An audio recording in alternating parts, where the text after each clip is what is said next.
gestão de processos e automação. Olha aí, gestão de processos e automação. E para isso, além de representantes aqui do Ceará, também a gente tem representantes de Minas Gerais, então vai ser um painel muito rico de compartilhamento de informações a nível realmente nacional.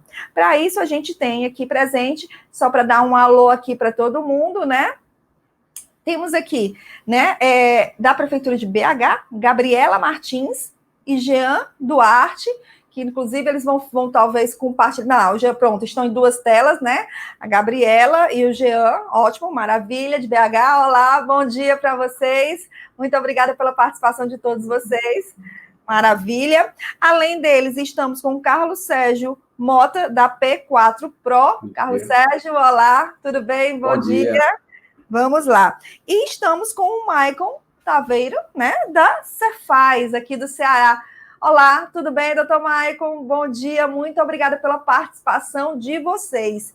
E o nosso painel sobre processos e automação, ela vai se dar da seguinte forma: nós temos aqui 4 painelistas, então cada um, né, apesar do que tanto o Jean como a Gabriela vão dividir, vão compartilhar, né, informações em relação a Minas, né, então assim, nós teremos em torno de 15 a 20 minutos cada painelista, logo em seguida a gente vai bater um papo com eles, então anote suas dúvidas, anote suas perguntas, vamos aproveitar esse painel que vai ser riquíssimo, vamos falar de automação, então assim, conto com a tua audiência, conto com o teu compartilhamento de informações.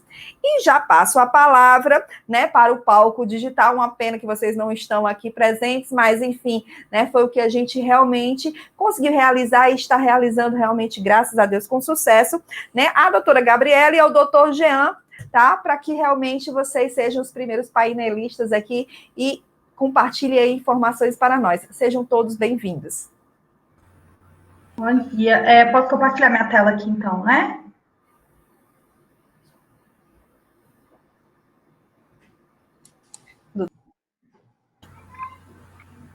Bom, pessoal. Jean, pode começar aí, está tudo certo aqui. Bom dia a todos. Eu não consigo ver sua tela, não, Gabriela? Para mim aqui tá dando que eu estou compartilhando, não está aparecendo nada? Não. Tá. Nada?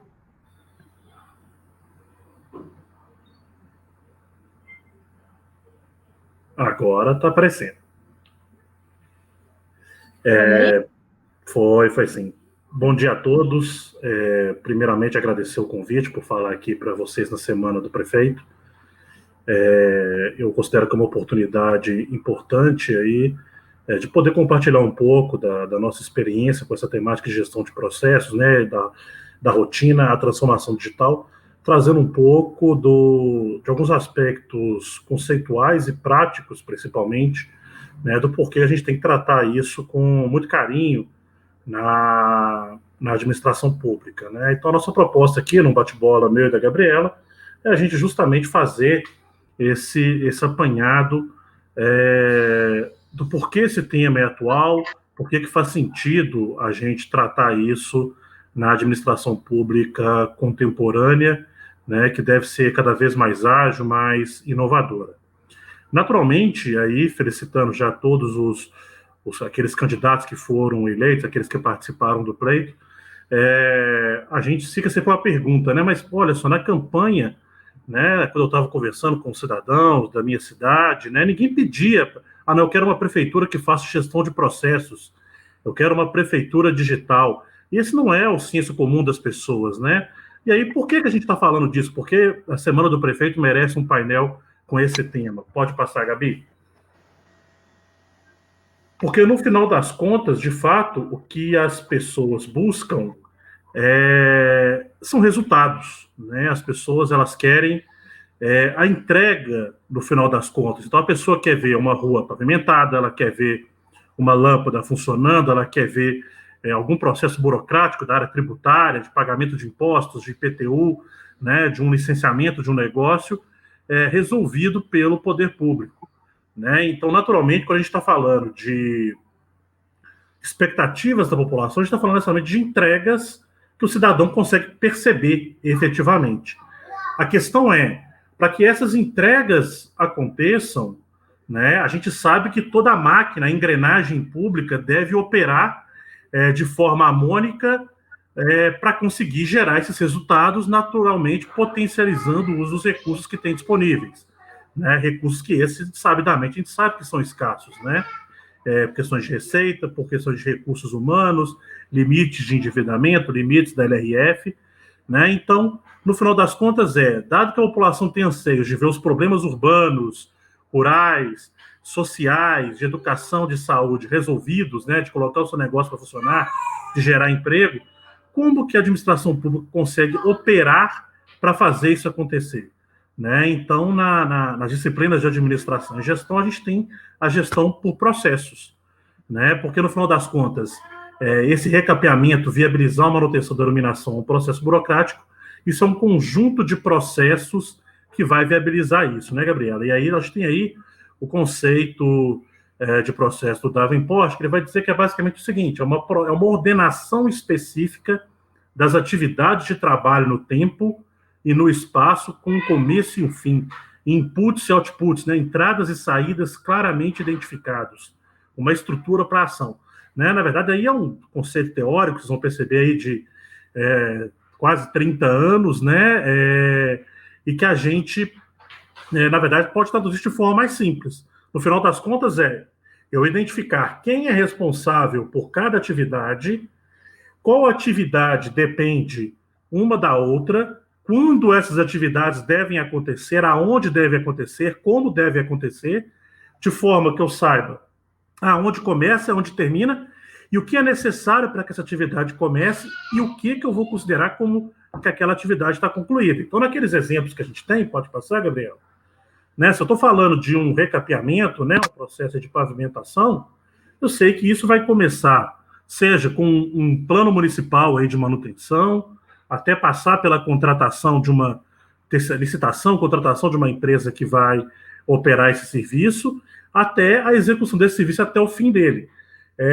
Mas aí onde entra o cidadão? A gente tem, muitos desses serviços são provocados pelo cidadão, né? Ou seja, por mais que a administração pública seja eficiente ao ponto de conseguir prever um plano de manutenção da cidade, se antecipar a demanda do cidadão, o cidadão, ele é um demandante, ele está ali vendo os problemas urbanos e a administração, a depender do tamanho do município, naturalmente, ela não consegue ter a onisciência e a onipresença de estar em todos os lugares. Então, muitos serviços são, de fato, demandados pela população, que é o gatilho para que aquele processo se inicie e, com isso, mova todas essas atividades necessárias à entrega, né, de uma lâmpada trocada, de um asfalto, um buraco tampado na rua, né, ou de um processo de licenciamento, aí, por exemplo, conforme a gente trouxe essas imagens para poder ilustrar. Então, tudo é processo. Né? No final das contas, se a gente for decompor atividades de área fim, né, a entrega, por exemplo, de um medicamento numa unidade de saúde, a gestão de um calendário escolar, uma ação de fiscalização, uma ação de plantio de árvore, de arborização, município, de manutenção, uma obra, tudo isso se traduz em processos. Agora, por que a gente tem que gerenciar um processo? Né? É porque está na moda? É porque é legal fazer? É porque todo mundo está fazendo? Não. Né? Todos nós aqui temos a clareza de que, no final das contas, né, pensando no ganho de resultado e, naturalmente, nos ganhos políticos que isso traz, né, a gestão de processo ela contribui, primeiro, para menos custos, ganhos de produtividade. Né? Ou seja, se eu sei exatamente as atividades que vão ser feitas, eu consigo avaliar desperdícios, atividades desnecessárias, retrabalho, custos desnecessários. Né? Se a gente consegue dimensionar o quanto de horas é necessário para determinada atividade, a gente consegue, de fato, avaliar quantas pessoas são necessárias para executar aquela tarefa e, portanto, dimensionar melhor a alocação de recursos humanos nesse processo. E por que não? Ao trazer a tecnologia para automatizar esse processo, né, com algum sistema, algum site, algum formulário eletrônico, reduzir a quantidade de pessoa envolvida, porque a gente sabe que a gente não consegue crescer a quantidade de pessoas indefinidamente na administração pública, e nem por isso também isso se justificaria na medida em que a gente sabe que o orçamento público ele tem que ser repartido aí com diversas entregas, né? Então, essa redução de desperdícios, essa redução de pessoal e ganho de idade implica em menos custos, ou seja, fazer mais com menos dinheiro envolvido. E na outra ponta, né, aí saindo da ótica da administração, da ótica do cidadão. A gente quer cidadãos mais felizes. No final das contas, né, a gente que debate cidades inteligentes aí no Brasil e no mundo, né, no final das contas, o cidadão espera qualidade de vida, né, e esse conceito de felicidade, ele é importante, porque no final das contas ele vai traduzir, na verdade, a receptividade do cidadão em relação às entregas que o poder público faz e como que ele prevê no espaço da cidade onde ele habita que aquela cidade, ela funciona, né, que ela dá resposta mais aderente ao cidadão e maior agilidade também nessas respostas, né? A pior coisa que tem são aqueles vícios burocráticos, né, que a gente conhece dos estereótipos de administração pública, que é justamente a administração pública morosa, né, que demora para entregar, que pede muito documento, que faz o cidadão bater em várias repartições ao mesmo tempo, né? Ou seja, o cidadão ele acaba sendo uma vítima do serviço público, e tem que ser o contrário, né?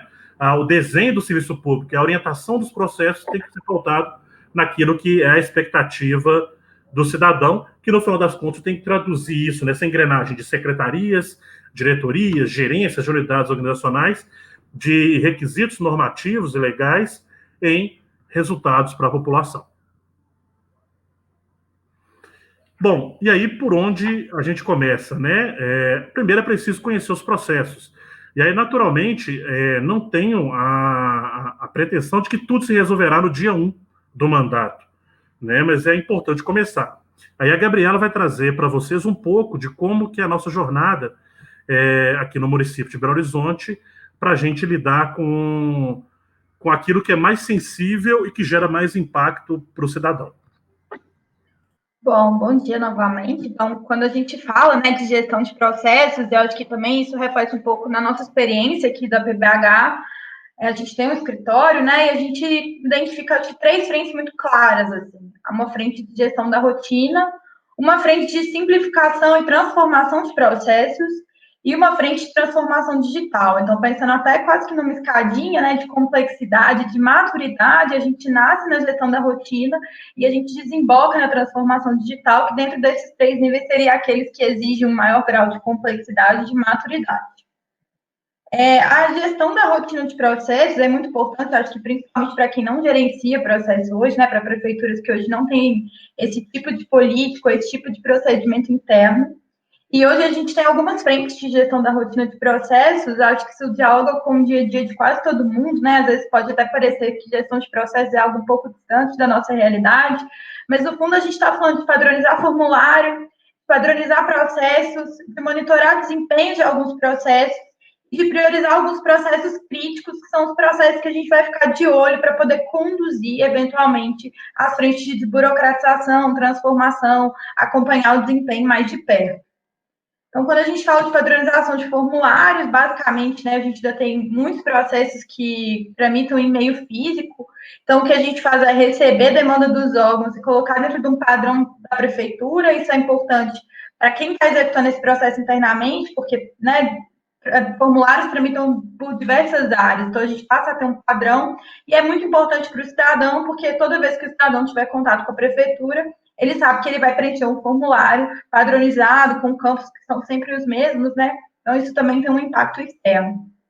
A padronização de processos, a gente elabora inúmeras instruções normativas para que a gente consiga, então, garantir que os órgãos executem processos, por exemplo, como de execução de despesa de forma padronizada. Aqui a gente trouxe só um exemplo de um processo de gestão da política de incentivo à cultura. Então, a gente tem esse trabalho bem intenso também de padronização de processos e elaboração de instruções normativas. Monitoramento do desempenho. A gente agora tem um painel, esse painel, inclusive, ele está monitorando a avaliação do cidadão em relação à execução do serviço, que a gente testa aí sim no canal digital, mas a gente tem outros painéis de monitoramento de serviços de fiscalização, de serviços de licenciamento, e aí a gente consegue entender, nesse caso específico, como é que está a relação de avaliação de percepção de qualidade do cidadão em relação à execução de serviços, mas é possível medir também, como já tinha dito anteriormente, produtividade, número de saídas, enfim, dá para se medir tanto fatores relacionados à gestão interna desse processo, quanto fatores relacionados ao impacto desse processo no bem-estar do cidadão. E a priorização de processos críticos, aqui eu trouxe um exemplo de uma cadeia de valor do centro de operações que a gente desenhou para conseguir entender quais eram os principais processos e, a partir dessa cadeia de valor, priorizá-los. Então, acho que é muito importante ter uma visão transversal da execução, né, dos processos de um órgão específico e, a partir daí, se faz uma priorização de quais serão os processos mais críticos e aqueles que serão priorizados para ações de transformação e simplificação. Quando a gente fala de simplificação de processos, acho que a gente dialoga muito com uma discussão, né, de evolução dos governos. Então, a gente tinha um governo anteriormente, que é o governo patrimonialista, aquele governo no qual público e privado se misturavam, que a gente não conseguia muito distinguir, o cidadão público, ele usufruía do governo e do Estado com vantagens muito pessoais. Depois vem o governo burocrático, que por si só não é algo ruim, acho que a gente tem esse estigma, né? A burocracia traz esse estigma, mas ela só é ruim quando ela passa a ser um fim mesmo e traz junto dela suas disfunções. Então, eu acho que esse governo burocrático, a gente ainda tem vestígios dele que garantem, inclusive, o bom funcionamento do governo. A gente passa para o governo digital ali na década de 90, com essa coisa de mensurar resultados, de acompanhar, gerenciar projetos e processos, eu acho que vem um pouco daí também. E com o governo digital, o cidadão entra completamente no foco da percepção dos governos.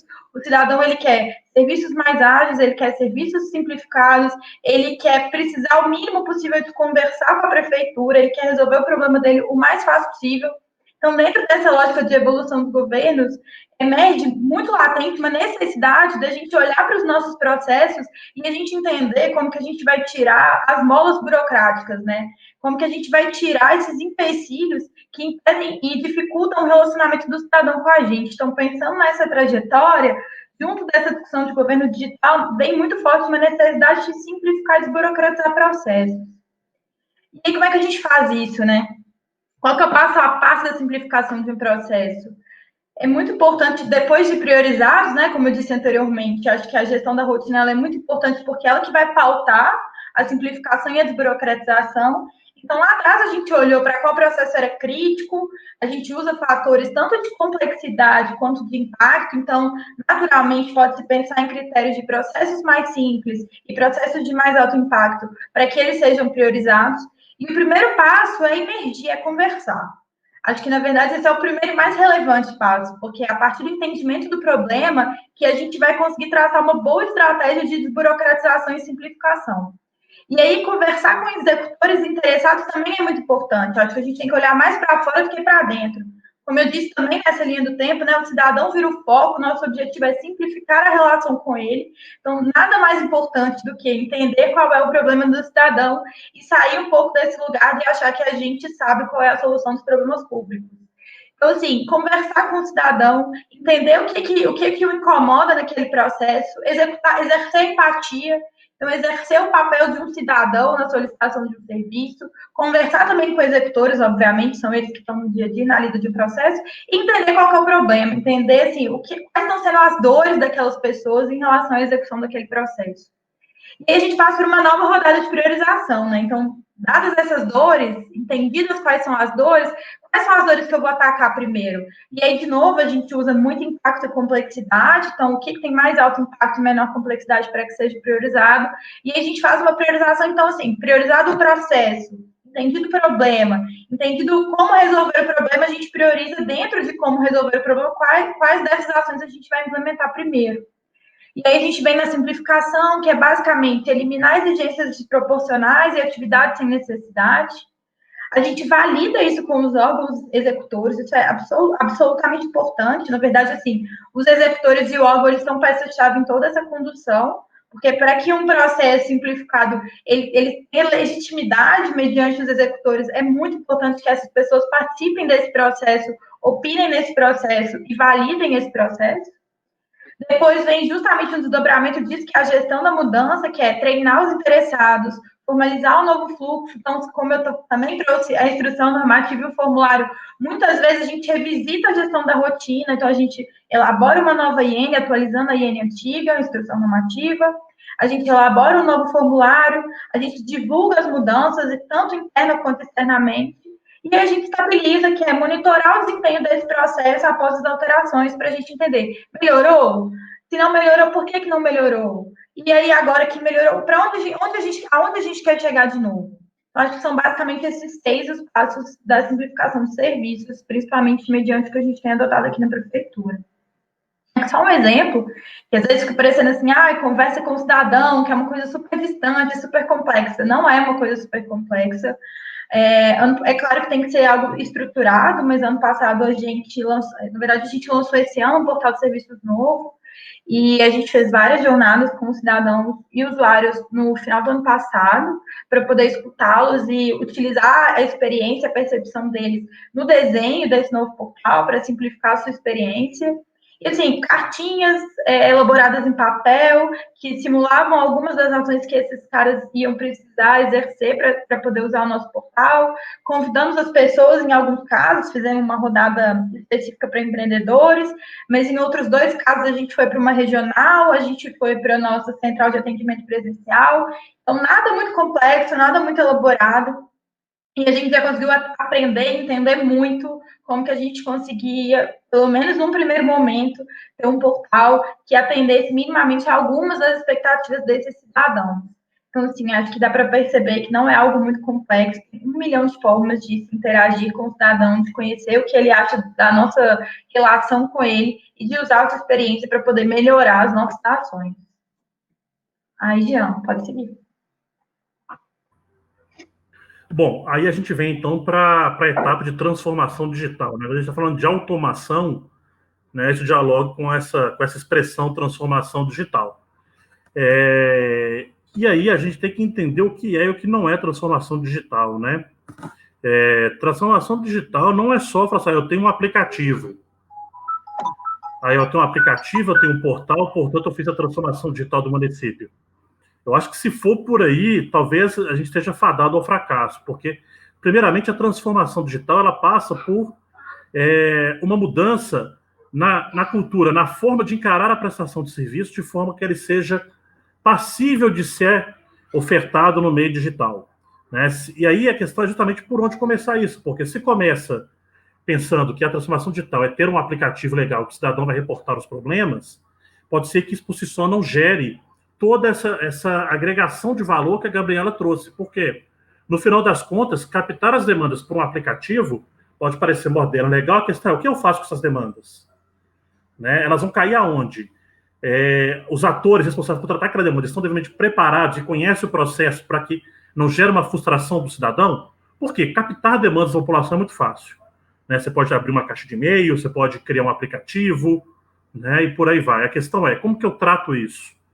Né? Então, quando a gente está falando de transformação digital, a tecnologia ela não é o fim, ela é o meio. Né? O fim, no final das contas, qual que é?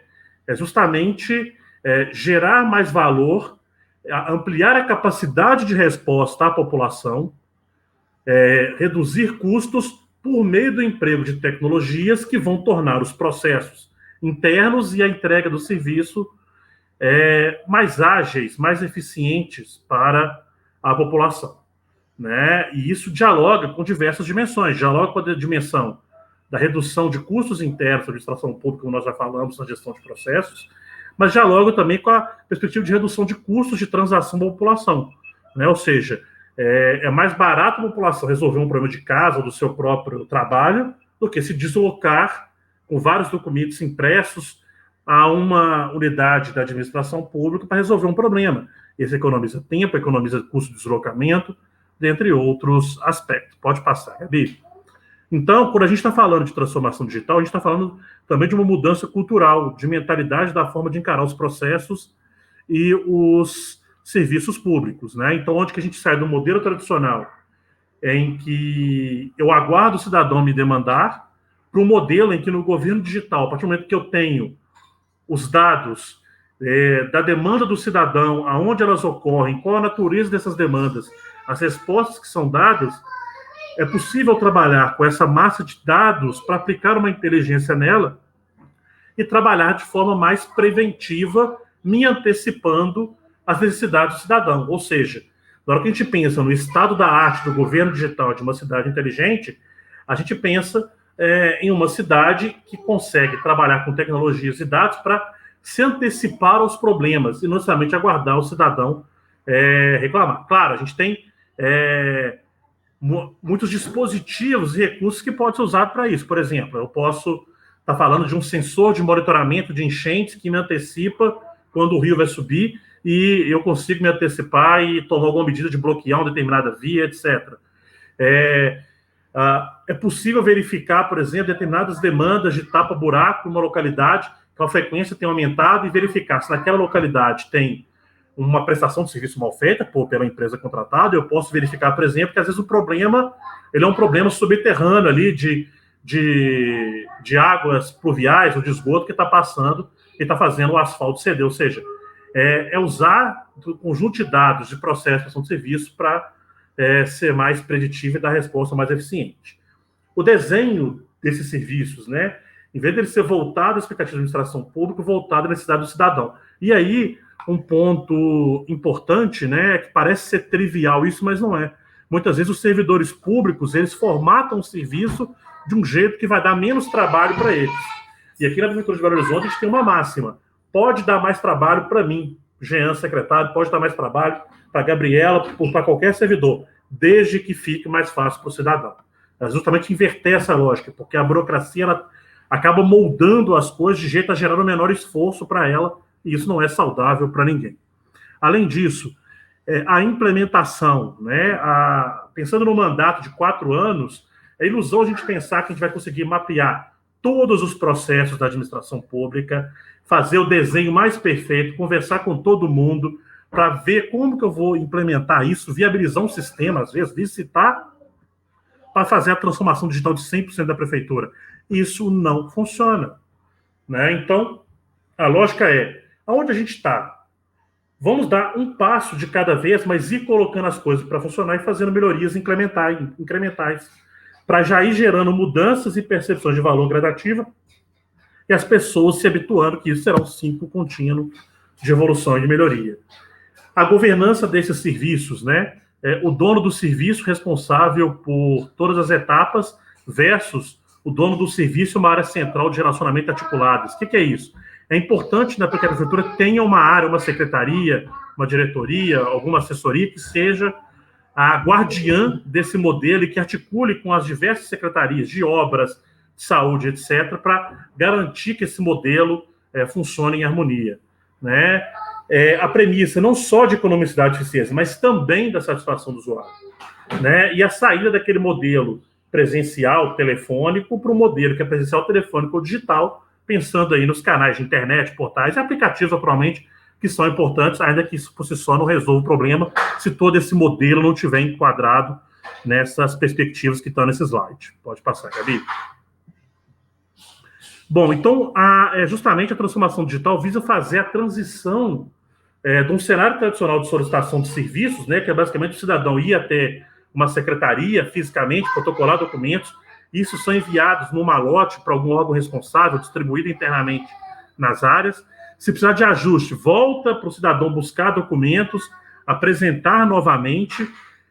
Isso é um vai e vem de papel e comunicações, muitas vezes disparsas, que não se gerencia necessariamente tudo isso que está acontecendo, e aí você tem perda de prazos, volume excessivo de papel, né, e muitas vezes uma falta de informação do cidadão de como que está andando o processo dele. Já no cenário desejado, né, pode passar, Gabi, do governo digital, a intenção é que tudo seja feito por um portal de serviços ou por algum ambiente online, já caia direto para a área que vai resolver o problema, as interações com o cidadão para ajustes, complemento de documentação e aprovação de uma demanda, por exemplo, é feito tudo no ambiente online, o cidadão acompanha isso tudo e, ao final, um passo importante, ele consegue avaliar esse serviço prestado, ou seja, o cidadão ele é sempre o fiel da balança em relação à positividade ou não da resposta do poder público, né? E o poder público não tem o costume de captar a percepção das pessoas, né? A gente tem medo de uma avaliação ruim. Muito pelo contrário, a gente tem que estar aberto à avaliação do ruim, porque é isso que vai retroalimentar todo o processo. E, no final das contas, quais são os ganhos para o governo digital, revisitando o que a gente vem falando ao longo dessa apresentação, e para amarrar, a gente ir para a parte final. Custos, tempo e relacionamento. Na ótica do cidadão, redução de custos de deslocamento, de impressão, né, de interação com vários ambientes ou várias secretarias ao mesmo tempo, né, a lógica que já vem sendo construída na administração pública há vários anos do one-stop shop, né, que em Belo Horizonte chama BH Resolve, São Paulo é Poupa Tempo, você tem o Shopping do Cidadão, na Bahia você tem unidades, né, que eram presenciais, agora esses ambientes passam para o virtual, aonde o cidadão ele tem que ter o que chama de omnichannel, né, um canal único onde ele apresenta todas as demandas e por trás a prefeitura orquestra e distribui isso entre seus órgãos. Porque muitas vezes o cidadão não sabe que isso aqui é com a parte de regulação urbana, não, isso daqui é com obras. Ele não sabe a quem recorrer. Então a prefeitura tem que se organizar numa retaguarda para facilitar e traduzir isso para o cidadão num atendimento mais ágil e mais transparência e proximidade com a prefeitura. A prefeitura não pode ter medo desse relacionamento com o cidadão, de entender as suas necessidades. Na ótica da prefeitura, redução de custos de impressão e tramitação, aumenta a produtividade dos servidores e das entregas e a gestão dos dados, né, gente? Faz que o novo petróleo, né, são os dados, né? Então a gente subestima o potencial que trabalhar com dados tem para conhecimento de uma cidade e para ampliação das respostas do cidadão. Bom, e aí? O que eu faço depois dessa fala toda, né? Quais são os nossos primeiros passos? A questão é, como um bebê comece pequeno, né? Pode passar, Gabi. Pense pequeno, né? Não tenha pretensão de que vai se resolver tudo em 4 anos. Mas pensar pequeno não quer dizer pensar com pouca relevância. Faça uma escolha, né? Aí você pode adotar alguma metodologia, por exemplo, de uma matriz de impacto e facilidade de implementação. Ou seja, o que é mais fácil, que eu consigo executar com menos recursos e que me dá um impacto grande para a população. Por onde começar? Né? Não queira abraçar o mundo, não queira ter talvez o melhor processo, mas tenha um processo melhor do que ele é hoje na ótica do cidadão. Pode passar, Gabi. Abrace o erro. Não tenha expectativa que você vai fazer certo da primeira vez, mas entenda que para inovar, você tem que ter uma margem para erro. Aí a gente não está falando do erro, da má-fé ou do dolo, não. É de entender que, por ser uma novidade, os servidores vão se habituar, eu posso fazer o melhor possível para o cidadão, mas a resposta da população pode não ser a que eu quero, mas entender que isso faz parte do processo e que, detectando isso rápido, eu vou poder corrigir e continuar melhorando. Foque no problema, né? Muitas vezes a gente começa a discutir o problema pela solução. É o exemplo que eu dei do aplicativo. Não, eu quero ter um aplicativo da prefeitura. Não. O seu problema não é ter um aplicativo. Qual que é o seu problema, de fato? O seu problema é as pessoas reclamam que elas não conseguem acionar a prefeitura. Os telefones estão ocupados, não tem um site, não tem um e-mail de contato. Como que eu aproximo? Esse talvez seja o problema. Que, na verdade, faz parte do outro problema maior. As pessoas querem acionar a prefeitura por quê? Né? Aonde a prefeitura está falhando, aonde a prefeitura pode ser melhor. Isso ajuda a direcionar por onde começar. E desenvolva redes. Redes internas no âmbito do município, ou seja, entre as secretarias, criar uma comunidade de simplificação, digitalização do serviço. Isso não pode ser uma coisa só de cima para baixo, né? Tem que criar significado para os servidores, para aqueles que atuam. Mas também, não só criar uma rede na prefeitura, mas com outros entes. O que o Estado, o governo do Estado está fazendo nesse sentido que eu posso aproveitar? Buscar de inspirações. Em temática de transformação digital, hoje não precisa inventar a roda. Tem muita coisa acontecendo no mundo, né? O Brasil se inspira na Estônia, se inspira no Reino Unido, o governo se inspira no governo federal, o município se inspira no governo federal, no governo estadual, em outros municípios, e por aí vai. O importante é entender o que está acontecendo aí, compartilhar experiências e potencializar as soluções que já existem. Por exemplo, o SEI, que... Pode passar, Gabi? O SEI, que é uma experiência do governo federal, simples, em tirar papel, movimentar processos eletronicamente, documentos e processos, numa solução criada pelo TRF4, disponibilizada numa comunidade para aprimoramento e possível de implantação pelo cidadão. Eu sei agora que o governo federal vai usar uma outra plataforma desenvolvida originalmente na AGU, que vai ser o SuperBR, que vem de um outro sistema da AGU, que vai substituir o SEI gradativamente para a gestão de processos. No ambiente da internet também, os portais de serviços, né, com a Lei 13.460, isso ficou mais em evidência ainda, né, que a lei que regulamenta, chamado também do Código de Defesa do Usuário dos Serviços Públicos, em que se convencionou que a carta de serviços, que na verdade não precisa ser na internet, mas se estiver na internet é muito mais fácil para todo mundo, né? Que os governos de todas as esferas têm que ter uma carta de serviços com todas as informações sobre quem presta o serviço, os requisitos, o passo a passo, custo, prazo, os caminhos, né, formulários, documentos, etc. Né? Então, temos referências, tem o próprio portal de serviço da Prefeitura de Belo Horizonte, assim como tem o portal de serviço do governo federal, mas governos estaduais possuem, outros municípios também possuem, ou seja, bebam nessas fontes, não necessariamente precisam reinventar a roda.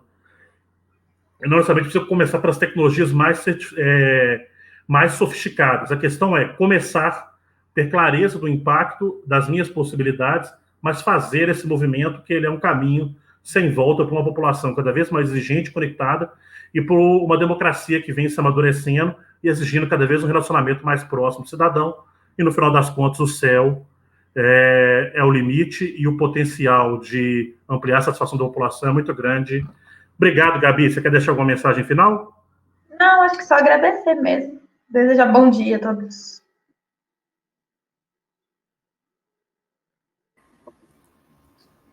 Muito bom, muito bom. Muito obrigada, Jean e Gabriela, pelo compartilhamento aí de informações. Foi realmente assim, bem rico, e eu peço só para que vocês fiquem mais um pouco disponíveis, porque após, né, a explanação dos dois outros convidados, a gente vai, né, chamar aqui para poder fazer, né, uma rodada aqui de perguntas, enfim, um bate-papo conclusivo sobre o nosso painel. E agora a gente vai chamar o Maicon. Cadê Maicon? Deixa eu ver aqui. O Maicon da Cefaz. Bom dia, né, da Cefaz Ceará. Bom dia, doutor Maicon. Agora o palco digital é seu. E muito obrigada à audiência de todos, tá? Vamos lá, até daqui a pouco. Ok. Bem, bom dia a todos. Primeiramente, eu queria agradecer a oportunidade de estar aqui falando, né? Parabenizar ao Jean e a Gabriela pela excelente apresentação.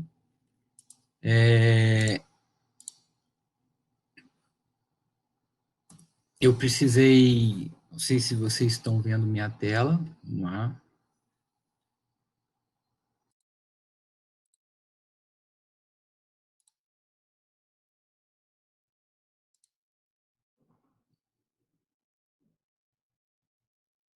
Ok.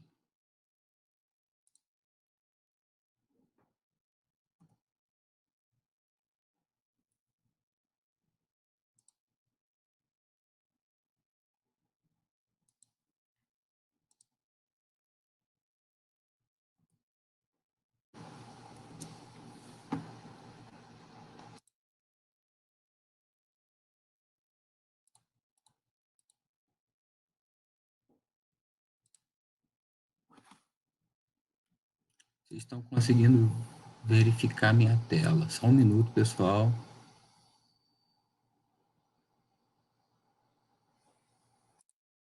Maicon, é só você projetar sem precisar aparecer, não tem a necessidade não, viu? É só você colocar em modo apresentação. Ela já está aparecendo para vocês? Não, não está. Você vai clicar no modo apresentação, compartilha a tela, e aí não há necessidade de fazer qualquer outro ajuste. Clica na apresentação, compartilha a tela. Compartilhar a tela. Maravilha, sucesso. Pronto, aí você vai na sua apresentação. Ok. Estão vendo a tela? Perfeito, pronto. Aí coloca modo apresentação e vamos... Perfeito. Sucesso. Então, vamos lá. Bom, maravilha, pode seguir, Michael. Começando aqui, vamos retornar. Obrigado pelo convite. Eu queria parabenizar o Jean mais uma vez e a Gabriela pela excelente apresentação. Eu vou tentar trazer para vocês aqui um caso bem prático da Secretaria da Fazenda do Ceará. A Cefaz, ela já há algum tempo, ela já adotou, né, a gestão por processos, então a gente já tem um processo iniciado já há quase 4 anos, que é esse processo do qual eu vou me mencionar, mas no ano passado ela reforçou essa ideia, né, com a adoção dentro do seu planejamento estratégico de um projeto de Cefaz orientado a processos, né, e esse processo do qual eu vou falar, ele faz parte do Programa de Modernização da Gestão Fiscal do Ceará, né, um programa feito pelo Profisco Ceará, com financiamento do Banco Mundial, e nós já estamos há 3, 4 anos desenvolvendo projetos, né, que estão transformando sistemas em processos, né. Então, a Cefaz, ela adotou essa metodologia, né, e nós estamos num processo de transição, num processo de transformação digital, que é bem interessante e traz muitos benefícios de uma forma geral não só para o público, né, não só para o nosso contribuinte, como para o usuário final, mas como para também o público interno da Cefaz. Então, o que funciona? Eu vou mudar um pouquinho a minha apresentação, para ela não ficar muito repetitiva. Então, vou trazer mais os casos práticos da Cefaz, né, para a gente tentar mostrar para vocês o que é, de fato, né, a implementação de uma gestão por processos dentro da administração pública estadual do Ceará, né? Vou apresentar bem na prática isso. Como é que funciona essa metodologia, né, da gestão por processo, da implementação do BPM, né, do Business Process Management, né?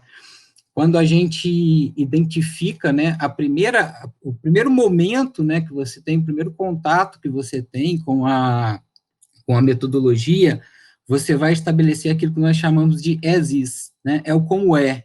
Então, você vai fazer o mapeamento de todo o seu processo para identificar quais são, né, os problemas, quais são as eventuais soluções que você possa ter, e depois você vai, em sequência, para você definir qual seria aquele processo ideal, né? Então, você vai dentro daquele mapeamento, você vai definir o que seria ideal para você, que seria o to be. São etapas da metodologia, né? E, por último, o to run é aquilo que você efetivamente vai conseguir aplicar em função das limitações que a gente encontra ao longo do projeto, né? Limitações técnicas, limitações de recursos humanos, né? Uma série de coisas, limitações legais, por exemplo, a gente às vezes tem normas, né? Sabe que a administração pública, principalmente, está voltada à execução ao cumprimento das normas, então você tem que, às vezes, cumprir uma determinada norma, né? Não que isso impeça de você desburocratizar ou de você evoluir com o seu processo, né? Mas, às vezes, você tem que adaptar aquilo que seria ideal a uma situação que está limitada por uma determinada norma.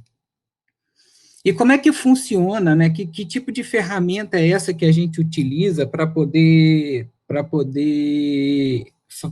transformar, né, os nossos sistemas, digamos assim, em processos, né?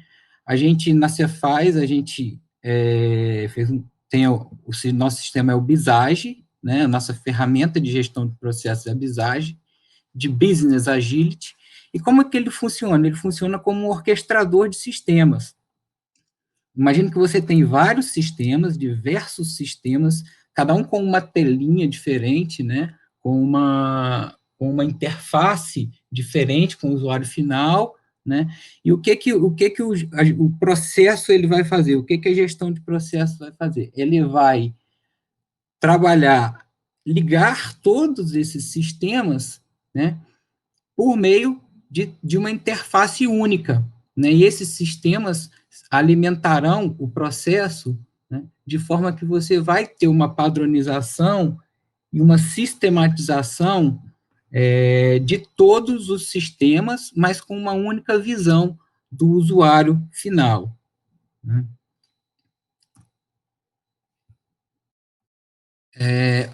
O BPM, ele envolve métodos, pessoas, né, vou mostrar aqui o fluxo, tecnologias, né, e você tem as etapas bem definidas daquilo que a gente precisa trabalhar para chegar, né, num resultado adequado, né. Então, você tem o planejamento, a análise, o desenho, a implementação, o monitoramento e controle, o refinamento e esse ciclo, né, o que a gente chama do PDCA, né, Plan, Do, Check, Act, ele tem que ser um processo de melhoria contínua em toda a organização, né? Então, todos os envolvidos, eles precisam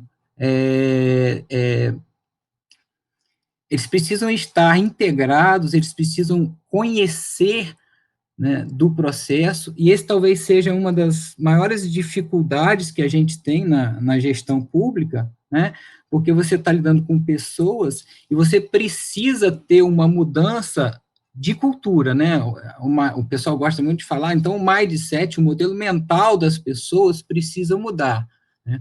Para vocês terem uma ideia, e aí é uma questão prática, a Cefaz, ela tem um sistema de fiscalização, que é esse que a gente vai abordar agora, ele tem em torno de 20 anos, né? Então, você mudar uma cultura, né, uma forma de trabalhar de, sei lá, 500 pessoas que vem trabalhando dessa forma há 20 anos, isso exige muito, muito treinamento, muita capacitação, e existe uma mudança. Isso é de fato, é um processo, né? A gente está passando por um processo de transformação, e esse processo, ele permeia principalmente as pessoas, né, que são a grande riqueza das organizações, né.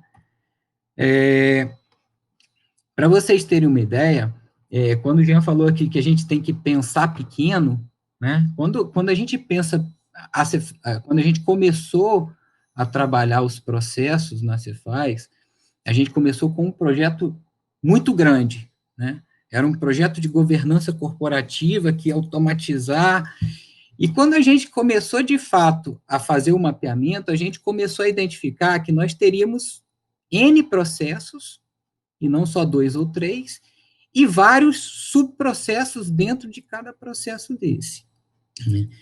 E aí a gente teve que começar a definir dentro dos nossos projetos, né, quais seriam os primeiros processos que a gente atacaria. Então, assim, vamos pensar pequeno, vamos fazer um processo menor, vamos implementar e depois a gente vai transformando esse processo à medida que a gente for avançando e tendo um melhor conhecimento, né, em relação a essa metodologia, né, de gestão por processos. Então, assim, de fato, na Cefaz, a gente está passando por um processo de transformação digital, né, todo esse processo nosso, ele está sendo virtualizado. Quando a gente fala em transformação digital, né, a gente fala em virtualização, e as pessoas, às vezes, confundem muito, né. A virtualização é você transformar o processo que é físico hoje, né, é o que o Jean falou aí, você às vezes tem um contribuinte, que no nosso caso é o foco, né, você tem um contribuinte, em vez dele precisar se dirigir a Cefaz, né, para entregar um documento, um papel, um envelope, isso tudo vai ser feito de forma digital, eletrônica, né? Boa parte dos serviços que a Cefaz hoje já presta, eles já estão assim, né? E aqui, no processo de fiscalização, que a gente vai pegar o processo de ponta a ponta, né, ele vai ser totalmente eletrônico. Então, a tendência é que a gente elimine todo o papel e a gente vai ter o processo totalmente virtualizado, né? Quais são os principais objetivos, né, de uma gestão por processo, da implantação de uma metodologia, né, de gestão por processo? Na Cefaz, a gente tem a intenção de automatizar e padronizar todos esses processos. Então, quando a gente fala todos eles, né, eu estou falando em relação à fiscalização, E aí a gente vai pegar desde o planejamento da fiscalização até o final do processo, quando a gente passa pelo planejamento, pela execução, né, pela lavratura do auto de infração, que no caso é o objetivo final, né, que é o lançamento do crédito tributário, né, e, consequentemente, o julgamento de um eventual processo administrativo tributário feito pelo contencioso administrativo tributário. Então, todo esse processo, nós estamos transformando ele num processo digital, com documentos todos eletrônicos, né? Para quê? Para a gente melhorar os controles, aumentar a transparência, proporcionar clareza nos dados, né? E as informações para que elas gerem uma maior gestão e melhores resultados, né? E, afinal de contas, aumentar a eficiência, a eficácia e a efetividade da auditoria fiscal. Por quê? Porque essa entrega, ela é importante para todo mundo, né? Para todo mundo, eu digo para todos os entes federativos, né? Se você pensar nos municípios, né? O ICMS, ele tem uma quota à parte, né? Que paga mensalmente para os municípios. Então, todo mundo vai se beneficiar dessa eficiência. Eficiência em que sentido?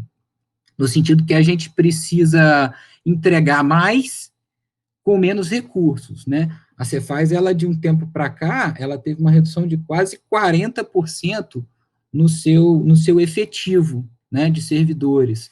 Então, como é que você consegue produzir mais com menos? Você tem que usar recursos tecnológicos, você tem que usar tecnologia, e você tem que transformar processos que às vezes eram lentos, burocráticos, em processos modernos, em processos digitais, né?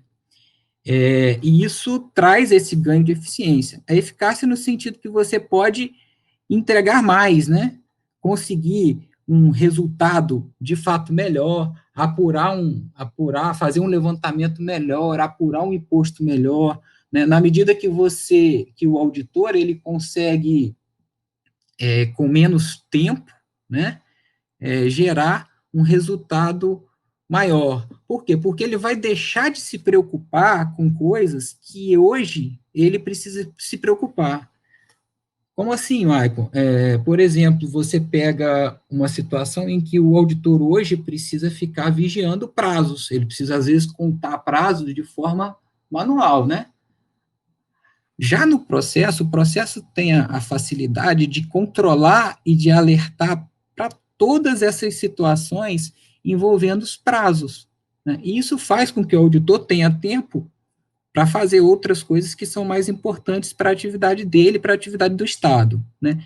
E a efetividade é no sentido de que você vai alcançar isso, né, ao longo dos próximos períodos, né? Sempre pensando, né, na questão do ciclo do PDCA, né, que você tem sempre a oportunidade de melhorar. Quando você fala em processo, né, a gente tem a facilidade de você fazer ajustes de uma forma bem simples, né, de você mudar em função de uma demanda externa ou de uma demanda interna. Então, essas mudanças, elas tendem a ser sempre benéficas até que chegue num ideal, né? Algumas funcionalidades e recursos, né, da gestão de processos, a gente tem documentos em PDF com assinatura digital, então todos os documentos que hoje são impressos, né, e são, às vezes, entregues ou recebidos em meio físico, eles serão feitos, né, de modo digital, eletrônico, né, então virtualizado.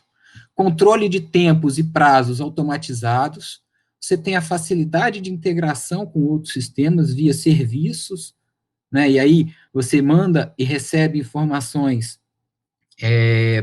para alimentar o seu processo, né, a padronização dos processos e das regras de negócio, muitas vezes essas regras, dentro de determinados sistemas, elas são muito complicadas de se aplicar, e quando você olha para o processo, elas se tornam um pouco mais simples, facilitando, assim, as mudanças e as implementações de melhorias futuras, né?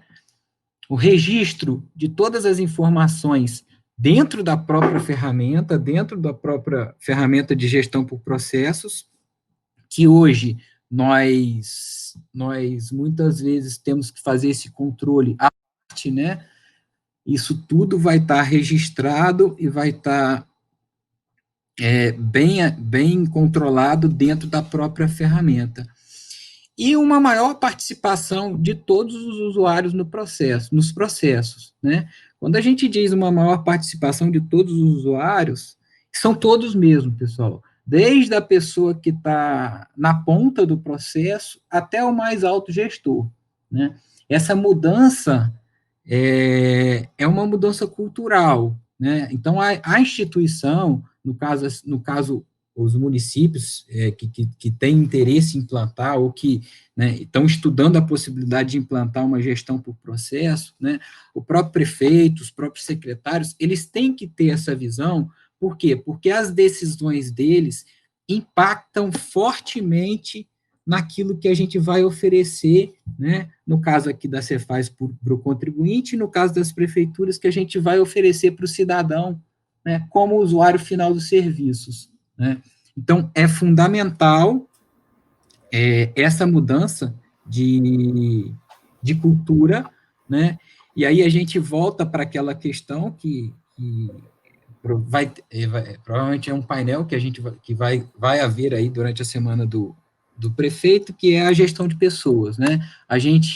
Quando a gente está falando de processo, a gente tem que estar interligado com outras áreas, né? E a gente tem que estar muito preocupado também com a capacitação, né, desses recursos que a gente vai envolver, né, para transformar, né, e para realizar a implantação da gestão por processos de uma forma geral, na instituição. Maravilha. Michael? Sim. Oi. 2 minutinhos só. Não, eu já estou encerrando. Maravilha. Gostaria de agradecer aí a oportunidade, dizer que a gente está disponível aí para as dúvidas eventuais que surgirem em relação à implantação e à implementação dessa metodologia na Cefaz do Ceará. Muito obrigado. Ótimo, ótimo. Doutor Michael, eu peço para o senhor aguardar mais um pouco, porque já a gente vai estar com todos os painelistas, né, desse painel, para a gente poder fazer aqui um fechamento, né, desse momento estamos aqui assistindo o painel Gestão de Processos e Automação, nosso segundo painel do segundo dia da segunda semana do prefeito. E para completar, né, todo esse ciclo, né, de palestrantes, a gente chama aqui ao palco digital o doutor Carlos Sérgio Mota, da P4 Pro Ceará. Carlos Sérgio, vamos lá? Pronto, o palco digital é seu. Seu microfone está desligado. Agora está certo. Bom, a apresentação já está... Vamos lá, 20 minutinhos. A apresentação já está compartilhada ou não? Já, pronto. Bom, a minha participação, ela destoa um pouco dos demais panelistas aí, que, diferentemente dos meus antecessores, eu não sou um servidor da administração pública, seja prefeitura ou governo, mas eu sou um servidor no sentido de ser um prestador de serviços e um fornecedor de tecnologia para processos, voltada para esse mundo de processos e, mais essencialmente, para automação, tanto para administração, tanto para governos, quanto para empresas privadas também.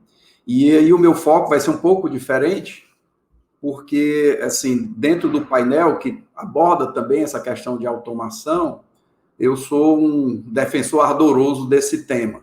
Então, apesar de ter muito valor a todo o esforço que a gente faz de organizar a casa, de fazer os desenhos dos processos e tudo, a gente só obtém realmente aquele salto triplo de produtividade, de ganhos, e seja para o servidor internamente ou para o cidadão, né, quando a gente abre mão das tecnologias, né, quando a gente usa as tecnologias, e a automação de processos é fundamental para que aquilo saia do papel, saia do manual e se torne uma coisa real e se torne uma coisa viva. Porque um processo automatizado, ele evolui naturalmente, ele é padronizado por, assim, naturalmente também, porque no momento que você automatiza, você tem um trilho a seguir, não existe mais aquela opção de fazer diferente, né? E, ao mesmo tempo, eu tenho um ganho de produtividade que a gente não tem nunca quando simplesmente faz um trabalho mais somente de organização. Outra questão, o Jean, a Gabriela, eles falaram deram muito foco em portal, quer dizer, o serviço ao cidadão, como o cidadão interage com a prefeitura. Esse é um dos aspectos da automação fundamentais, quer dizer, criar esse portal, criar esse canal, né? E existe o outro aspecto, que é dentro de casa, quer dizer, como eu organizo o processo dentro de casa. Essas duas vertentes, elas podem ser abordadas dentro da automação de processos. E aqui eu vou dar um foco ao uso de plataformas. Uma plataforma de automação de processos é como o Michael citou, que é utilizado na Cefaz, que é o Visage. São plataformas chamadas de BPMS, o Business Process Management Systems, ou DPAs, que também é outra siglazinha na moda aí, de Digital Process Automation, que eles têm a função de quê? De exatamente facilitar o caminho entre a ideia, entre a modelagem do processo, entre a discussão, a análise, a proposição de melhorias e a automação. Eu preciso de uma plataforma para automatizar processos? Não, você pode fazer isso de uma forma, utilizando uma fábrica de software, utilizando programadores, analistas, mas tem uma vantagem da utilização dessas plataformas, que é a aceleração de colocar no ar esses processos, né? Então, nós temos experiências de processos que foram colocados no ar, em produção, atingiram mais de 1.300 usuários em 2 semanas, desde a concepção até a implementação. Isso não seria possível sem o uso de plataforma, é uma coisa que quem já tentou, vamos dizer, utilizar linguagens de programação para automação de processos sabe bem do que é que a gente está falando. Bom, feita por que eu estou falando tanto tecnicês também, está aí um pouco do meu currículo. Nós investimos bastante tempo em aprendizado, tanto das questões conceituais relacionadas a processos, projetos, mas também temos estudado e implementado o lado mais técnico da coisa. Então, para quem está assistindo, vocês podem nos fazer perguntas relacionadas a qualquer um desses mundos, tanto o mundo mais conceitual, que, aliás, já foi brilhantemente abordado pelos meus antecessores aí, apresentadores, mas também de questões técnicas que vocês julguem interessantes nesse fórum, tá? Bom, e o que é que a gente enxerga que é o mundo dos processos? A gente pode simplificar esse mundo em três partes. Uma a gente chama de arquitetura, que é conhecer os seus processos, que é priorizar os seus processos, como a Gabriela falou, por critérios de complexidade, por critérios de importância dos processos, você vai cercando aqueles que são realmente mais importantes e que merecem um esforço de investimento, de tempo e de recursos para poder trabalhar, para melhorá-los. Tá? Existe o esforço de transformação, de mapear, de redesenhar, de discutir essas melhorias e escolher também, aí é um segundo momento de priorização, escolher dentre as diversas opções quais são as mais interessantes para melhorar cada processo e deixar isso tudo pronto para o salto seguinte, que é como eu falei, eu sou um defensor ardoroso, né? Nada contra, não sou obrigado a ter razão, sabe? Nada contra quem pensa o contrário, mas eu sou defensor ardoroso de que projetos que escritórios de processos, que projetos de transformação digital não podem passar sem o momento da automação. E aqui é onde as plataformas, elas têm o maior, assim, podem agregar o maior valor, porque elas podem trazer agilidade. Aquilo que a gente está concebendo em termos de formulários, padronizar formulários, viram sistemas, assim, de uma forma muito rápida. Aquelas regras de negócio, validação, todas as críticas que você acha necessárias para a entrada de dados, para disponibilizar informações também para o cidadão, elas passam a ser sistemas, elas não ficam apenas dentro de um manual que, eventualmente, pode não ser totalmente seguido. Então, nesse contexto, a gente até...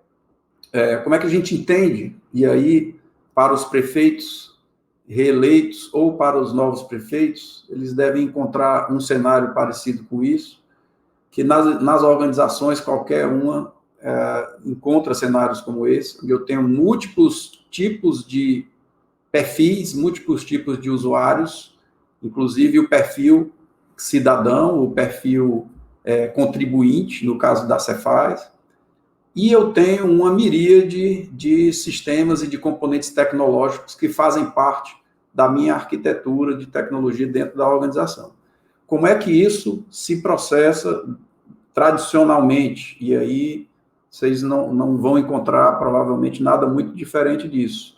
Os processos estão na cabeça das pessoas e cada pessoa tem na sua instrução o que é que ela tem que acessar. Então, é comum, por exemplo, um usuário, para fazer uma determinada tarefa, consultar um banco de dados, inserir uma informação num sistema de gestão, ou abrir um ticket num sistema de atendimento a cliente, como um CRM, e formatar depois um documento e mandar por e-mail. Ou seja, ele usou aqui 4 componentes tecnológicos diferentes e o processo está na cabeça dele.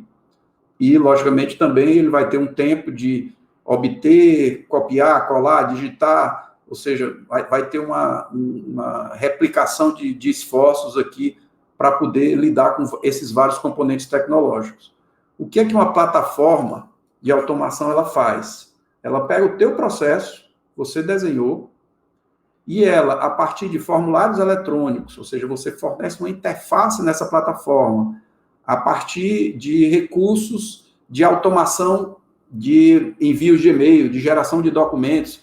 Quando o Michael falou de PDFs, né, dos sistemas que hoje já alguns deles já existem na Cefaz, outros vão para produção em breve, os documentos não são necessariamente digitados pelas pessoas, nem criados pelas pessoas. A própria plataforma cria aqueles documentos e ela tem, basicamente, que assinar digitalmente a partir de um token, e aquele PDF, ele é assinado, ele tem validade jurídica.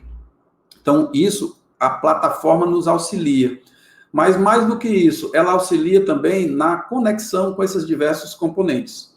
Então, em algumas situações que nós implementamos, o usuário era acostumado a fazer essa peregrinação aí por vários componentes tecnológicos, e agora ele passou a ter uma tela só para trabalhar. Aquela tela, aquele orquestrador, que a gente chama esse componente aqui, essa plataforma, orquestrador, fica responsável por fazer agora a peregrinação dos vários componentes. Então, a própria plataforma pega a informação do banco de dados, obviamente o usuário deve ter algum tipo de decisão que ele também vai alimentar no formulário eletrônico, mas a própria plataforma deposita essas informações no ERP, deposita essas informações no CRM, formata o documento e manda por e-mail automaticamente. Aquilo que era 5, 6, 10 passos se tornou um passo só. E isso tem tido ganhos, em alguns casos, de 95% do tempo de ciclo de processos. Tempo de ciclo, dentro do conceito de processos, é a média de tempo das instâncias do processo, do começo ao fim. Então, nós já tivemos esse tipo de experiência, e ela é muito difícil de ser conquistada num curto espaço de tempo sem o uso de plataformas. É possível? Então, como eu falei, a gente pode automatizar processos sem plataformas, mas dentro do contexto de processos é aquilo que a gente mais defende. Uma integração também possível é você entrar na automação, o que chama de robotização de processos, no mundo dos RPAs. O que é isso? Em alguns casos, nós temos dentro dos nossos processos atividades manuais, que o cara tem que entrar no banco, no site, baixar um arquivo, abrir o arquivo, ler, para poder concluir aquela atividade, geralmente uma atividade tediosa, tá? E hoje existe uma tendência da gente utilizar robôs de software, que são os RPAs, para substituírem essas atividades tediosas, então livrando tanto os nossos servidores, tanto no aspecto do tempo perdido nessas atividades, como o erro, e ainda tem um outro aspecto, que às vezes não se fala, né? Mas a satisfação dos próprios servidores, porque existem atividades, cada pessoa tem o seu perfil, claro, mas eu acho que determinadas atividades, se eu fosse empregado para fazer, eu ia pedir demissão, ou coisa pior, né? Pela repetição, pela falta de uso da cognição, que é aquilo que eu acho que mais nos valoriza como seres humanos, né? E nesse mundo aqui você pode colocar também, plugar elementos de business intelligence, então você pode ter painéis, você pode, no caso da Cefaz, existe o Tableau, outras organizações utilizam o Power BI, e outras plataformas de BI também podem se plugar nesse mundo, de forma que aí você tem uma solução completa, ou seja, você, por um lado, não deixou de utilizar, você não deixou de aproveitar todo o investimento que foi feito nesses componentes tecnológicos, que isso tem um grande valor, isso tem anos e anos de produção aqui dentro desse teu legado de sistemas. Você aproveitou, não perdeu o que tem de bom nesse mundo. Você criou uma camada de orquestração para fazer com que a produtividade de cada pessoa aumentasse ao máximo, inclusive, se necessário, se for pertinente com o uso de robôs, e você forneceu uma visão gerencial a partir de alguma plataforma de BI. Incluídos aqui nessa orquestração, tá? Embora essa figura ela não tenha não dê destaque, mas você pode muito bem fazer, a gente já colocou no ar algumas coisas nesse sentido, que o cidadão seja um dos participantes. Então, aquele nosso portal de serviços, eu posso ter essa plataforma sendo do lado de fora da organização o meu portal de serviços, ou seja, aquele botãozinho de solicitar algum serviço, né? Você pluga esse botãozinho aqui na plataforma, ele passa a ser um primeiro passo dentro de um processo existente. O processo é executado exatamente de acordo com uma governança determinou dentro do que foi desenhado, sem alternativas e sem perda de tempo, porque a melhor utilização disso aqui como vocês todos têm falado, né, é usar a digitalização de serviços. Então, tudo aquilo que é documento físico, a tendência é que você digitalize, que você crie mecanismos de segurança, ou de autenticação, ou de assinatura digital, para que não perca, ganhe agilidade sem perder segurança, né, sem perder validade jurídica, e você tem um quadro completo do que você pode fazer, tanto para fora de casa, como para dentro de casa. Tá? Em algumas situações, quando a gente até automatiza esse portal, mas não se preocupa também pelo lado de dentro de casa, você pode ter uma facilitação para o cidadão, mas não o ganho interno de produtividade que se espera se você trabalhar isso digitalmente, totalmente digital. Isso tem acontecido, por exemplo, né, falando da área pública, boa parte da justiça, né, seja do âmbito estadual, federal, né, tem caminhado no sentido dessa digitalização com ganhos enormes de velocidade no trâmite dos processos. Então, esse aqui é o quadro onde a automação mais se adequa. Um ponto a comentar, e até fazendo um paralelo, uma conexão com a questão da priorização que foi abordada, uma visão também, em termos de automação, uma matriz um pouco diferente, é essa que eu estou apresentando. Que é o seguinte, eu posso ter processos a serem automatizados, mas eu posso ter sistemas prontos que me automatizam aquele processo muito bem. Então, vamos dizer, um sistema de importância alta, mas que eu tenho um sistema interno, um sistema comprado, pronto, que vai me automatizar muito bem. Ou eu posso ter uma situação inversa, que baixa importância estratégica, mas não tem sistema, mas eu posso continuar sem sistema. O grande lance em termos de automação, né, dentro dessa visão proposta aqui de priorização, é abordar processos que são altamente estratégicos, altamente importantes, mas que não são atendidos por nenhum pacote. É aquela questão que eu preciso efetivamente de uma solução feita para a minha realidade. E isso, entendo eu, dentro do universo de mais de 5 mil municípios no Brasil, né, cada município com realidades muito distintas, eu diria que as prefeituras são um campo cheio de processos que estariam dentro desse quadrante aqui que eu estou apresentando para vocês. Tá? Então, é uma maneira de você dizer, o que é que vale a pena eu automatizar? O que é que eu diria que é interessante gastar tempo e gastar uma energia automatizando? Então, a minha sugestão é adotar algum critério de filtro parecido com nós temos aqui nessa forma. E isso sem esquecer, pessoal, todo o contexto, né? Então, eu falei aqui muito de tecnologia, eu sei que a tecnologia ela é uma ferramenta, eu sei que ela é importante, mas ela tem que estar dentro do contexto. Então, isso nós não podemos esquecer que para que eu tenha isso funcionando bem, por mais preciso, por mais bem executado que seja essa automação, usando seja lá que mecanismo, que plataforma for, ele não vai ter sucesso se a gente não cuidar da cultura. E aí, a Prefeitura de BH, Cefaz, estão de parabéns, por quê? Porque eles não estão lidando apenas com a questão tecnológica. No momento que você implanta um escritório de processo, no momento que você tem todo esse esforço de catalogar, de capacitar, de formar cultura, você cria o terreno pavimentado, onde, efetivamente, aquela tua iniciativa vai ter uma chance de sucesso muito maior.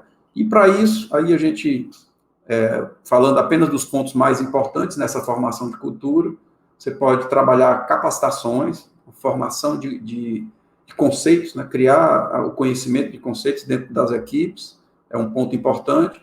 A questão organizacional, ou seja, eu preciso lidar também com a minha estrutura. O fato de existir um escritório de processos já é uma declaração da organização, da importância que aqueles processos têm para ela. Tá? Então, a criação do papel do dono do processo, né, que é uma estrutura, que é um papel que lida com os processos. Eles são multifuncionais, eles podem nascer dentro de uma secretaria, passar por várias outras e ter o seu final em outra unidade organizacional. Então, preciso entender essa visão matricial necessária para processos. Então, preciso gastar uma energia melhorando a minha organização também a respeito disso.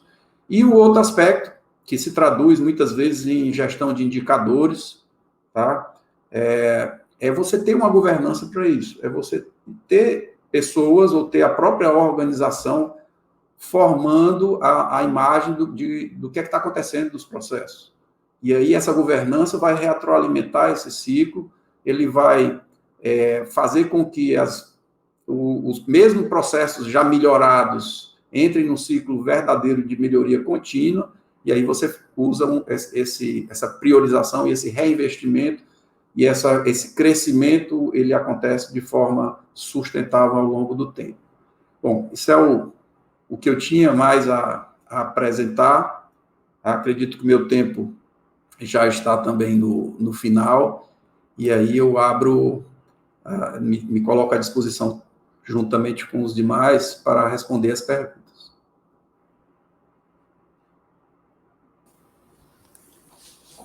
Muito obrigada, doutor Carlos Sérgio. Foi ótimo, foram ótimas suas informações. Também gostei da decoração aí do seu escritório, esse violão. Muito bem, uma pena que o horário não nos permite fazer um happy hour, né? Aqui, se sobrar tempo, quem sabe? Se sobrar tempo depois das perguntas, quem sabe? Maravilha, maravilha. Vale a pena. Maravilha. E estamos aqui com o Carlos Medeiros para também a gente poder interagir um pouco nesses minutos aí finais do segundo painel da segunda semana do prefeito, né, do segundo dia, né, esse painel aqui composto aqui pelo doutor Carlos, pelo doutor Maico, pelo Jean, né? Vamos lá. Carlos, você tem uma pergunta, não é isso? Sim, eu queria, na verdade, vamos receber os nossos colegas. Deixa eu ver aqui, todo mundo aqui, a Gabriela também, a doutora Gabriela. Bem, antes de qualquer coisa, eu queria agradecer principalmente a Gabi. Até brinquei com ela no WhatsApp, eu disse que eu tinha que agradecer ela todo dia até o final do ano. Ela foi muito parceira aqui em ajudar a conceber, a pensar esse painel. Então, muito obrigado, Gabi. Obrigado a todos, né? Mas um agradecimento especial a ela. Bem, assim, eu achei que foi muito interessante e ficou até um encadeamento interessante, porque o Jean e a Gabriela, eles falaram muito da simplificação de processos, né? Assim, que é o ponto inicial, e a gente fechou, e em seguida o Maicon trouxe um exemplo, e o Carlos Sérgio fechou com a automação. Então, ficou praticamente um processo perfeito aí. Na ordem, né? Na linha do tempo. Isso, de mapeamento, redesenho, e nesse sentido, a Gabi falou uma coisa que eu achei muito interessante, que o cidadão ele não está muito interessado nesse modelo de gestão de processo, ou na tecnologia que você vai usar, ou a metodologia. O que ele quer saber se o problema será resolvido ou não. E aí eu queria deixar uma pergunta aí, aberta a todos. Quando a gente coloca essas metodologias, essas abordagens, o que vocês têm visto na comunidade de BPM, de gestão de processos, de uma forma geral, de como tornar isso mais acessível ao grande público, né? Até mesmo ao gestor, para ele entender. Você vê um exemplo agora como o Carlos Sérgio, que ele mostrou o orquestrador, né? Que parece uma coisa tão complexa, mas que no fundo é muito simples, né? É uma interface que tem ali que permite o cidadão interagir apenas com um software, com uma plataforma, e por trás dela, essa mesma plataforma conversar com todas as demais. Então, eu queria colocar primeiro essa pergunta para todos, essa questão da comunicação sobre a necessidade de melhorar os processos e da abordagem que deve ser feita para o gestor público, para ele entender a importância disso. Aí eu quero complementar também, para que a gente pode fazer aqui em ordem, né? Mas eu quero também complementar em relação a essa questão da comunicação e também quais são os principais desafios dessa comunicação mais efetiva em relação a todo esse mapeamento, né? O que vocês enfrentam, caso vocês possam citar algum caso, né? Tanto de dificuldade, como também exemplos aí de sucesso exitosos também ao longo dessa resposta. E aí, vamos fazer aqui, então, na ordem, tá? Doutor Carlos, como o senhor foi o último a palestrar, então o senhor já responde aqui essas nossas duas perguntas, logo em seguida passa para o doutor Michael, e logo em seguida o doutor Jean e a doutora Gabriela finalizam. Também é importante que vocês já busquem seguir as considerações finais. Antes, porém, também eu quero só agradecer a audiência de todos vocês, tivemos vários comentários e vários feedbacks, um abraço a todos aí do Ceará, né, das cidades aí do interior, e também a todo o Brasil que nos assiste. Então, doutor Carlos. Obrigado. Os últimos serão os primeiros, né? Então, okay. Bom, nesse aspecto, assim, e puxando da experiência que a gente já teve em várias organizações, o que eu poderia dizer, e que casa também com o que o Jean comentou, a Gabriela também, do começar pequeno. Apesar de haver, muitas vezes, e a gente já embarcou nessa também, aquele interesse em abordar processos de maior valor agregado, de maior importância, tá? A gente tem visto assim, como uma estratégia de fazer a bicicleta andar, a gente não recomenda começar por esses. A gente recomenda começar por um grupo de processos que sejam importantes, sim, mas que não sejam tão complexos e que possam, vamos dizer, que você tenha ganhos rápidos, e esses ganhos rápidos retroalimentam o interesse pela transformação. Então, assim, as prefeituras têm muitos processos como esses, tem muitos processos que você vai conseguir ter ganhos rápidos, que tem poucos passos, mas que podem ter muitos usuários, ou seja, muitas pessoas interessadas em melhorar aquele processo, e identifiquem esses, identifiquem também dentro do plano e da visão estratégica. Toda prefeitura tem seus eixos, toda prefeitura tem suas prioridades, né? Então, você identificando dentro desse grupo processos que são particulares, que são importantes e que não são tão complexos, talvez seja o ponto de partida para começar, sem desmerecer, para que na jornada nós cheguemos também aos grandes processos, como é o caso do que nós temos na Cefaz, né? Lá na Cefaz, como fornecedor, né, e como parceiro da Cefaz, a gente tem processos que foram implementados, como eu falei, em 15 dias, e tem processos que demoram bem mais pela complexidade, pela abrangência, por terem muitas pessoas, muitas unidades organizacionais envolvidas. Mas, como estratégia, eu diria, comecem por esse pequeno grupo, ou esse grupo de baixa complexidade e alto valor.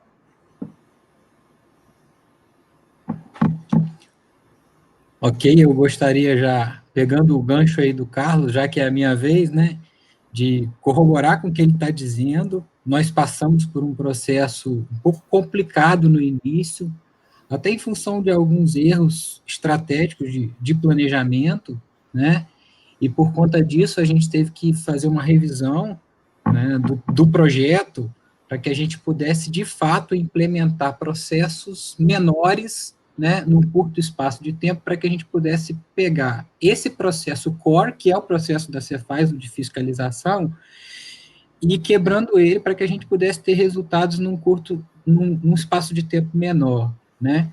Então, a grande dificuldade que eu colocaria, prática, que nós conseguimos vivenciar hoje, é que para o usuário final, às vezes é uma coisa bem simples, quando você já tem o seu processo totalmente completo, digamos assim, digitalizado, automatizado, que às vezes ele aperta um único botão, um botãozinho, né, tipo finalizar, né? O processo ele é baseado em atividades, e quando ele aperta esse único botãozinho de finalizar, simplesmente acaba e acontece um mundo de coisas que, às vezes, se ele não tiver conhecimento, né, da notação, do que é o BPM, do que está por trás daquilo, ele fica perdido, né? Então, para vocês terem uma ideia, eu vou dar um exemplo muito prático, quando nós colocamos um processo de procedimento administrativo.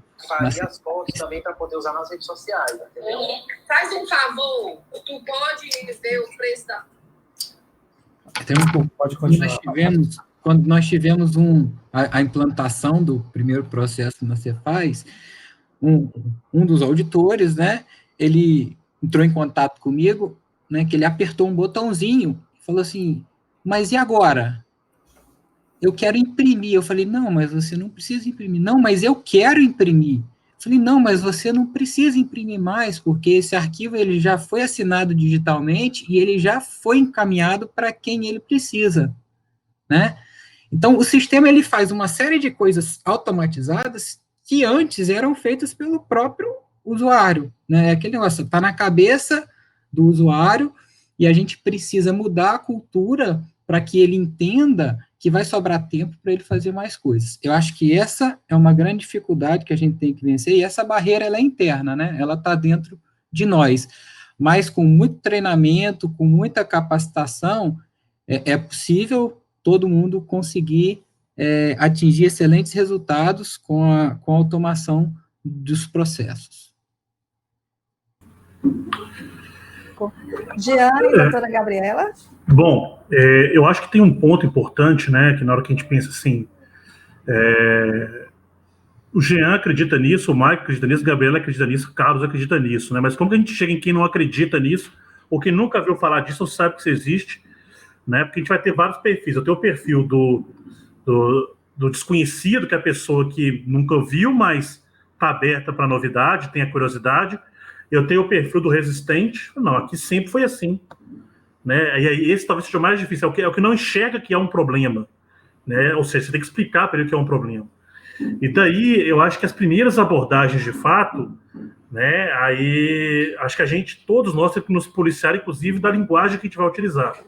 Existe um movimento muito forte de linguagem simples, inclusive o governo do Ceará tem tido muito êxito na implementação desse tipo de coisa, que é também pensar na linguagem simples, para dentro e para fora. Naturalmente, esse movimento principal é como que eu traduzo isso para o cidadão. Então, eu quero dizer, se você chegar numa Secretaria de Educação e sair falando de BPM, de dashboard, de visagem, de BI, e você fala português, o que é isso? Né? Então, acho que a primeira questão que a gente tem que fazer é de criar sentido, né? E aí, naturalmente, a forma que a gente vai dialogar, de construir essa narrativa, ela é importante. Né? E mostrar, acho que a primeira questão é justamente criar empatia. Né? E a gente teve muito isso da Prefeitura de Belo Horizonte, porque além da gente ter um patrocínio em nível de secretariado, etc., prestações de modernização, a gente procurou fazer abordagens com os servidores de diversos órgãos responsáveis pelos processos, de criar empatia com o problema do cidadão. E aí, muitas vezes, para você criar empatia, você pode ter que gerar constrangimentos. A gente pegava percepções do cidadão, mostrava para essas pessoas, mostrando, olha, não está funcionando, existe um problema. Né? Primeiro, precisa reconhecer que existe um problema, para, na sequência, a gente fazer um convencimento de que o meio para resolver esse problema era justamente passar por ações de transformação de processos, de automação de processos, né? Por meio das tecnologias disponíveis, por meio de novas tecnologias, que estão aí, como o Carlos bem colocou, mas que, de alguma forma, a gente fosse fazendo essas mudanças pontuais que a gente tinha em mãos, e a partir do próprio feedback das pessoas, a gente conseguisse trazer isso de forma natural. Então, por exemplo, na parte nossa de regulação urbana, de licenciamento de obras, a BITS, né, de edificações, a Secretaria começou a receber feedback positivos de arquitetos, engenheiros, de construtores, dizendo, olha, está muito mais fácil, está muito mais rápido, por que vocês não fizeram isso antes? E isso ajuda a dar o sentimento de que vale a pena e a construir esse caminho. Mais que a gente estivesse chegando e falando de, olha, eu tenho um sistema, eu vou botar BPM aqui e vai tudo virar um céu de brigadeiro, não é bem assim. Muito bom. E, doutora Gabriela, para finalizar aqui o nosso painel. Só complementando a fala do Jean, né, acho que tem essa questão muito forte da legitimidade. A gente estava até conversando agora, rapidinho aqui, até fiz uma pergunta para ele, acho que tem uma questão que eu acho que cada município tem a sua realidade, né, porque os municípios no Brasil, eles são muito diferentes, então quando a gente fala da nossa experiência, a gente está falando, obviamente, de um município grande, de um município que tem aí uma condição fiscal e orçamentária bem confortável. Quando a gente pensa em municípios menores, acho que essa questão de tentar fazer rede é muito importante, consorciar, tentar buscar formas mesmo de implementar isso a custos menores, porque muitas vezes a contratação de software pode não ser viável mediante a realidade daquele município. Eu acho que essa ia entrar aí na onda da transformação digital. E eu acho que uma coisa muito importante também, assim, eu gosto muito de falar dessa questão do erro, né? A gente até colocou o abraço o erro. E eu acho que trabalhar com processo de tecnologia é trabalhar e lidar com frustrações o tempo inteiro. E a gente tem muito medo de errar, né? A gente sempre trouxe e trata o erro como algo muito negativo, mas eu acho que a gente passa a ter uma abordagem do erro como algo positivo, né? No sentido em que a gente tá implementando algo sabendo que a gente vai errar, então a gente começa pequeno para que a gente consiga errar, aprender com esse erro e aí sim escalar a transformação. Eu acho que é algo muito importante quando a gente está falando de inovação, de transformação, de desburocratização. Acho que são esses os dois pontos que eu queria trazer. Muito bom, doutora, é isso mesmo. Eu acho que assim, a grande mensagem, né, e aí a senhora acabou encerrando, fechando muito bem, é essa, né, a questão da gente saber lidar com os erros e persistir, né, porque realmente tecnologia é isso, né, sempre é um teste, né, e aí vai implementando, vai tendo sucesso, vai tendo êxito, mas realmente é uma mudança de cultura, e eu dou, assim, parabéns para todos vocês, porque realmente chega até a ser uma missão mesmo, essa questão, né, a gente fala muito também na área de tecnologia, né, que é uma evangelização, né, que precisa ser feita. Então, assim, parabéns aí pela iniciativa e pelos casos, pelos cases que vocês apresentaram até então. Carlos, alguma observação a mais? Não, realmente só um agradecimento a todos, não só pela generosidade de ceder esse tempo, mas de ceder esse conteúdo que vai ficar na internet aí para a eternidade, né? Isso com certeza será visto por várias pessoas ainda e será muito útil a gente espera para esses gestores públicos que iniciarão um novo mandato agora em 2021. Então, até logo. Obrigada.